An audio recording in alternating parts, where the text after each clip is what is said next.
제 지인 목사님이 텍사스에 사시는데 교인 한 분이 미 중서부를 운전하고 가다가 노루를 쳤습니다. 그래서 911에다가 전화를 걸었습니다. I hit? 노루가 영어가 생각이 나지를 않는 거예요. I hit 루돌프. 그랬더니만 교환원이 침묵을 하더니만 묻습니다. How's Santa?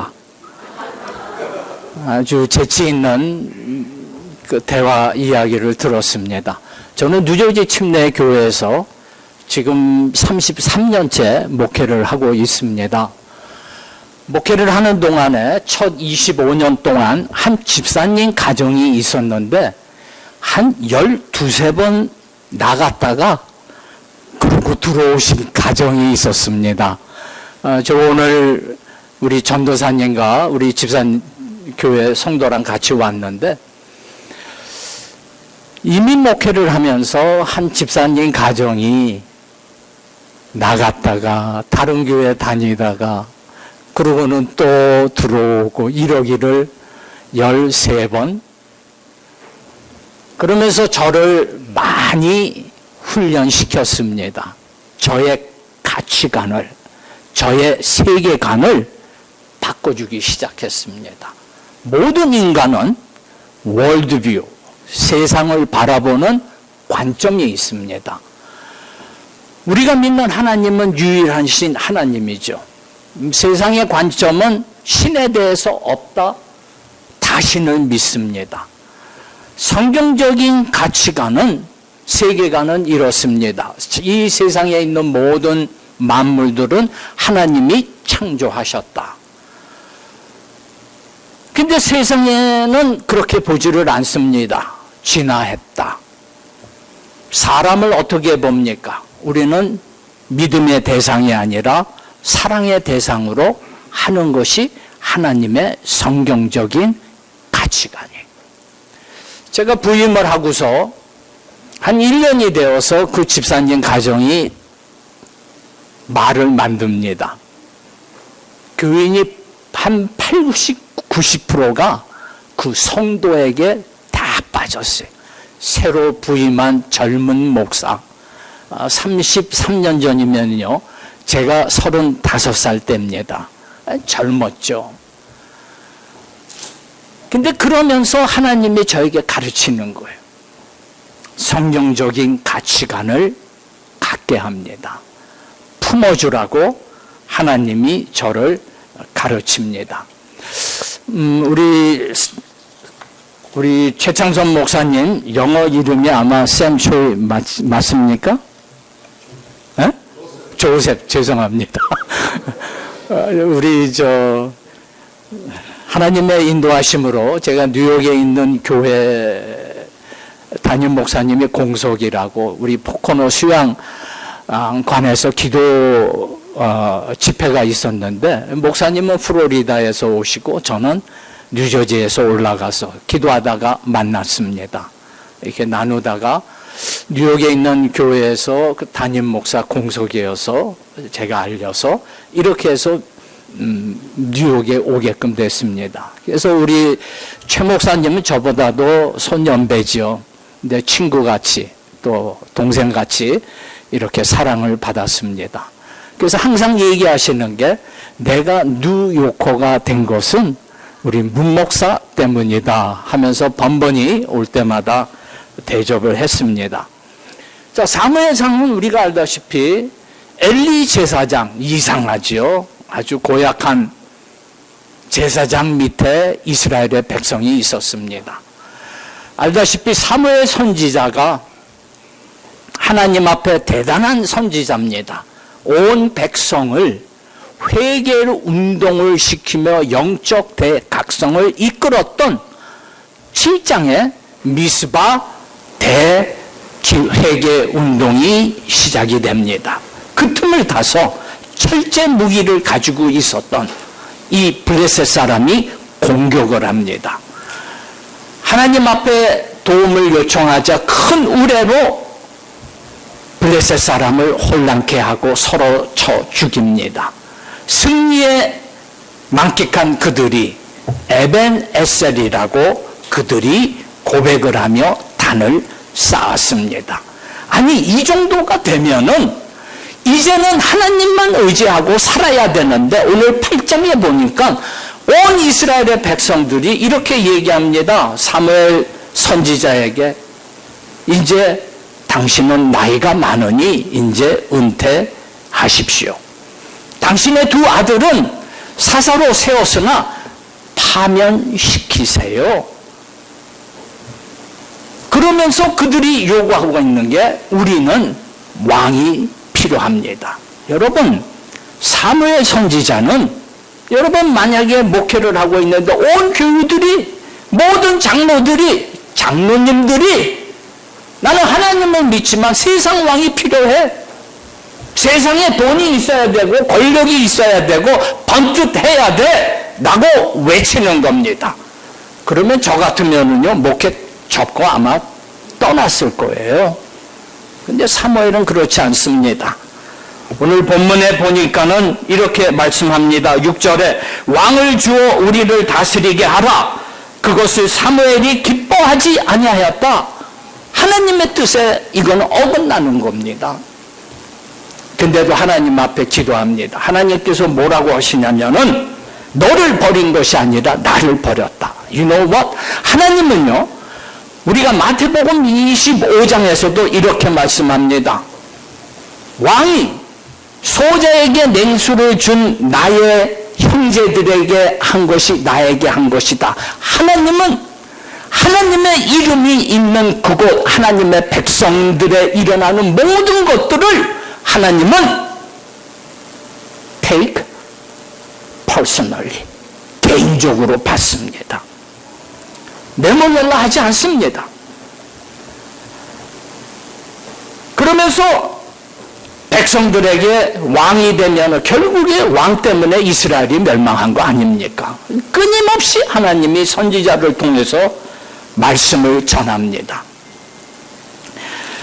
근데 오늘 9장 16절에 있는 말씀을 보니까, 내일 이맘때에 내가 벤자민 땅에서 한 사람을 보내리니 너는 그에게 기름을 부어라. 이 벤자민 사람이, 이게 사울이죠. 벤자민 지파가 뭡니까? 우리가 사사기 시대 19장에 보면은 한 레위인이 자기 첩을 데리고 벤자민 땅 기브아 땅에 가다가 유숙을 합니다. 그 동네 사람이 외치기를, 저 사람, 저 레위인 사람을 우리에게 줘서 동성애 하겠다는 거였습니다.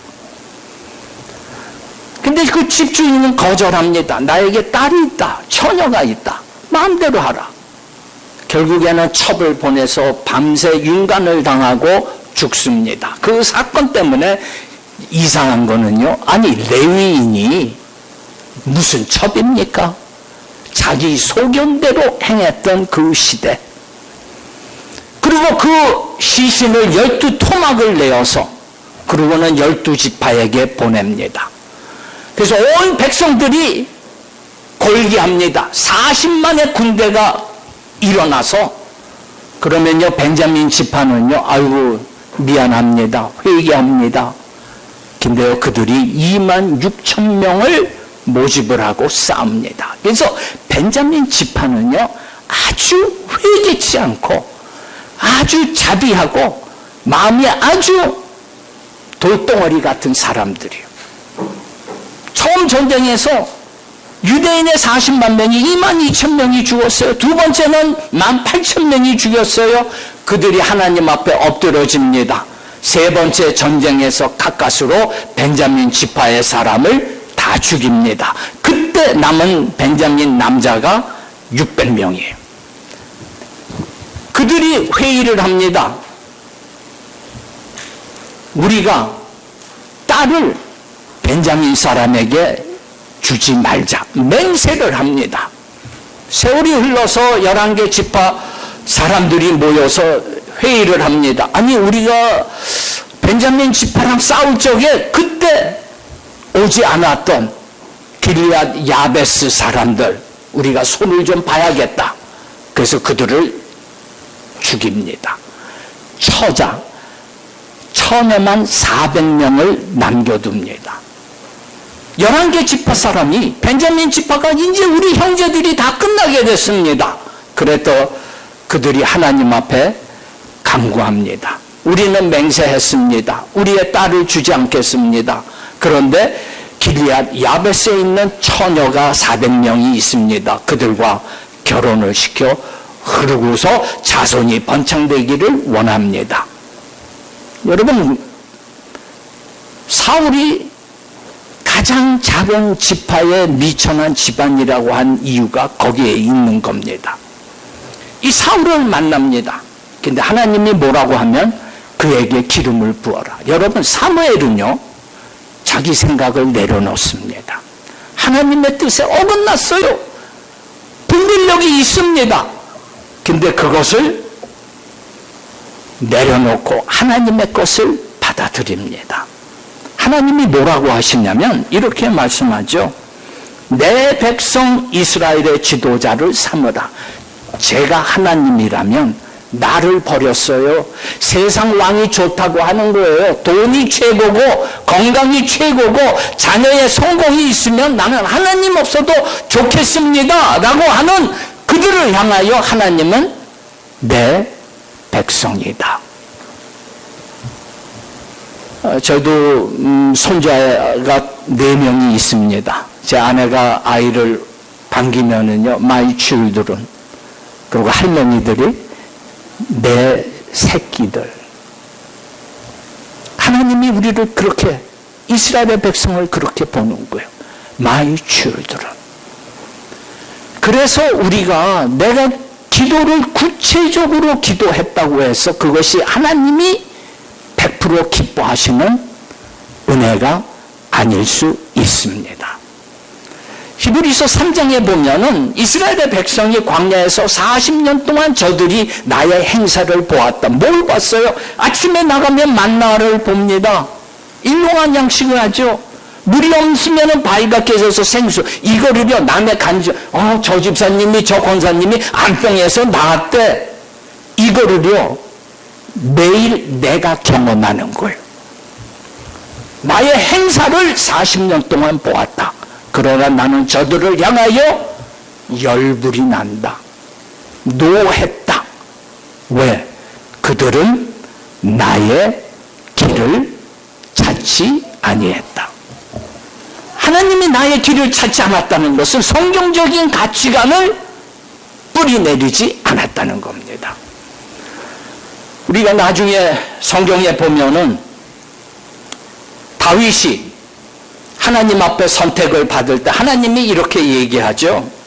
하나님께서 너 이제 새로운 왕에게 기름을 부어야겠다. 그랬더니만 이 사무엘이 이 소문이 나면 사울이 나를 죽일 텐데요. 두려운 거예요. 그래서 만나서 갑니다. 이새의 집안에 갑니다.